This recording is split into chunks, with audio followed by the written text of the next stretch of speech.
Pernahkah kamu bertanya, kenapa dunia terasa makin rusak? Kenapa penderitaan manusia justru jadi ladang emas bagi segelintir orang? Saat orang-orang tidur di jalan, menggigil karena fentanyl. Saat anak-anak kehilangan jati diri, dibombardir hormon dan kebingungan identitas. Ada yang tertawa, di balik jas putih, di balik lobi kekuasaan, di balik layar pasar saham, dan inilah kisah mereka. Big Pharma. Fentanyl diciptakan sebagai obat pereda nyeri. Tapi yang mereka sebarkan adalah neraka dalam bentuk pil. Mereka tahu efeknya adiktif. Mereka tahu rakyat bisa mati karenanya. Tapi mereka tetap jual. Dan saat krisis meledak, mereka pura-pura tak tahu. Puluhan ribu mati. Tapi yang hidup justru perusahaan yang menciptakan krisis itu. Netflix mengangkatnya lewat film Pain Hustlers. Kisah nyata tentang perusahaan farmasi yang menyuap dokter, memanipulasi pasien, dan menyamar jadi penyelamat. Tapi, film itu masih terlalu sopan dibanding kenyataan. Karena hari ini, San Francisco, Portland, Philadelphia telah jadi kota mati. Jalanan penuh pecandu. Tenda-tenda homeless membentang seperti kamp pengungsi. Tubuh manusia jadi hiasan kota. Dan pemerintah diameter, kecuali saat Xi Jinping datang. Baru mereka bersihkan semua, karena kamera dunia sedang menyorot. Tapi, begitu kamera padam, fentanyl kembali, kekacauan kembali. Karena memang tidak pernah ada niat menyelesaikan. Mereka jual opioid, rakyat kecanduan, mereka jual rehab, metadon, suboxone, rakyat tetap terjebak, mereka tetap untung. Ini bukan penyembuhan. Ini model bisnis penderitaan. Dan korban utamanya? Rakyat biasa. Orang seperti kita. Dulu kita kira fentanyl hanya masalah Amerika. Sekarang, ia merayap ke Kanada, Meksiko, Eropa. Bahan bakunya dari Cina, diproses kartel, masuk ke kota-kota lewat celah hukum yang dibiarkan terbuka.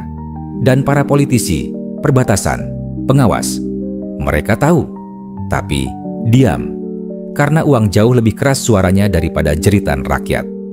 Saat satu generasi dirusak oleh narkoba, generasi selanjutnya dirusak oleh ideologi medis. Anak-anak dipertanyakan identitasnya sebelum mereka paham artinya. Anak usia 12-13 diberi puberty blockers, hormon silang, bahkan operasi tanpa izin orang tua, tanpa pemahaman jangka panjang. Dan hasilnya, tubuh rusak. Jiwa terluka, banyak yang menyesal, banyak yang ingin mati.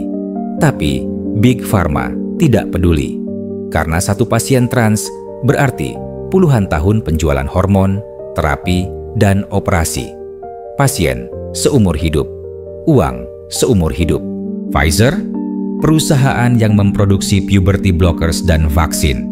Perusahaan yang menguasai sistem medis dunia. Apakah ini sekadar hiburan gelap? Atau pesan tersembunyi? Karena faktanya, mereka tidak menjual kesembuhan. Mereka menjual identitas. Dan anak-anak dijadikan pasar. Tubuh mereka dipotong, dibentuk, dimodifikasi, lalu dijual dengan kemasan kebebasan. Padahal yang dibeli adalah kendali. Ilmuwan seperti Dr. Geert van den Bossche memperingatkan, vaksinasi massal bisa picu mutasi virus yang lebih kuat. Tapi dia dibungkam. Dokter yang mempertanyakan puberty blockers dipecat. Peneliti yang bicara soal efek samping dihapus. Rakyat yang bertanya dicap pembangkang.